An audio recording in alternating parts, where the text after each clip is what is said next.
Pizza Hut pan pizza, one of my favourite pizzas to have.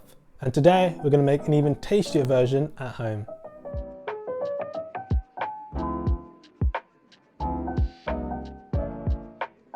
Hey guys, welcome back to my channel. Today I want to welcome you to a new series that I'm doing called Even Tastier, where I'll be recreating your favourite fast food dishes but making them even tastier. I've already done a few with the Krispy Kreme donuts, KFC, but today we're going to tackle the mighty Pizza Hut pan pizza.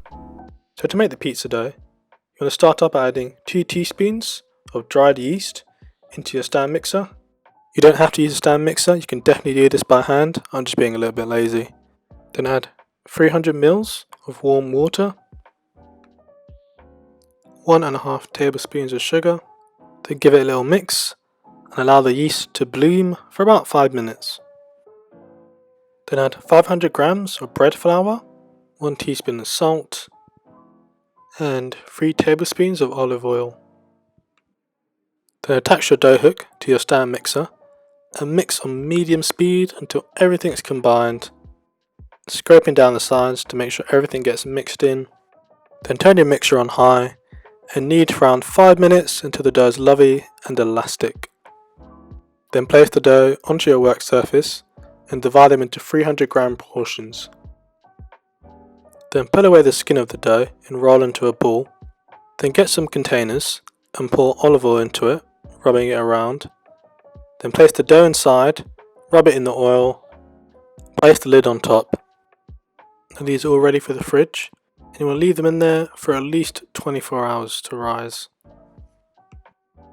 Now to make the sauce, you want to start by adding 1 can of chopped tomatoes into your blender, 2 tablespoons of tomato puree, 2 tablespoons of olive oil, half a teaspoon of dried rosemary, 1/4 teaspoon of dried oregano, 1/4 teaspoon of dried thyme, 1/4 teaspoon of cayenne pepper, half a teaspoon of garlic powder, 1/4 teaspoon of dried onion powder, 1 teaspoon of granulated sugar, 1/8 of a teaspoon of ground black pepper, 1/4 teaspoon of salt, and lastly 1/8 of a teaspoon of citric acid. But if you can't find this in your local shop, just use 1 teaspoon of lemon juice. Then blitz it all together until it's lovely and smooth, and pour in a container and save for later. Now to bake this pizza, you want to get your oven to the hottest temperature and preheat it for at least 30 minutes so it's super hot. Now I'm baking my pizza in a cast iron pan, but you can really use any pan you want, I just prefer to use cast iron. Now you want to start off by seasoning the bottom of your pan.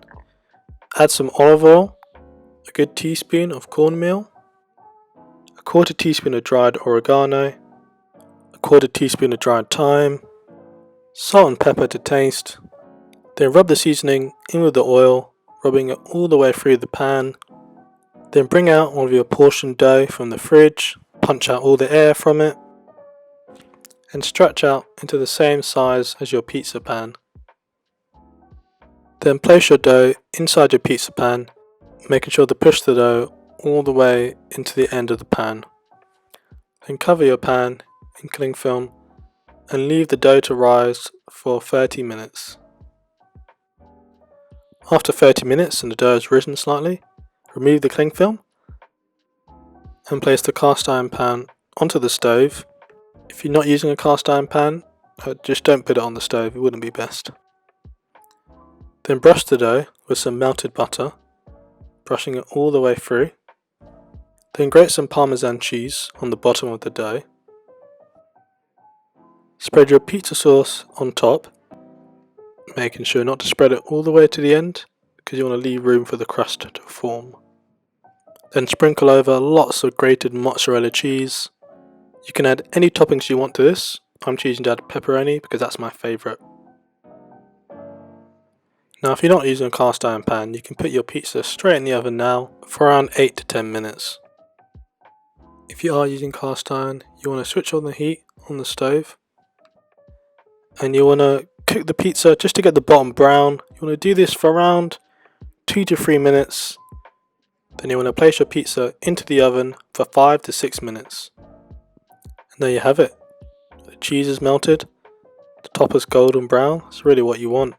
I like to actually brush the top of the crust with some melted butter that I had left over. And just look at that pizza.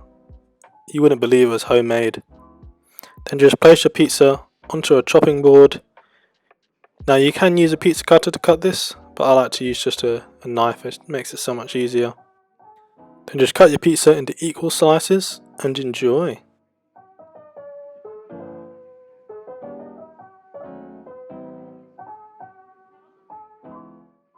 Just look how brown the bottom is. That happened because we cooked the pizza on the stove first before putting it in the oven. Thanks for watching, guys. If you enjoyed this video, please feel free to like and subscribe for further content. I post new videos every Saturday and I'll see you guys next week. Bye!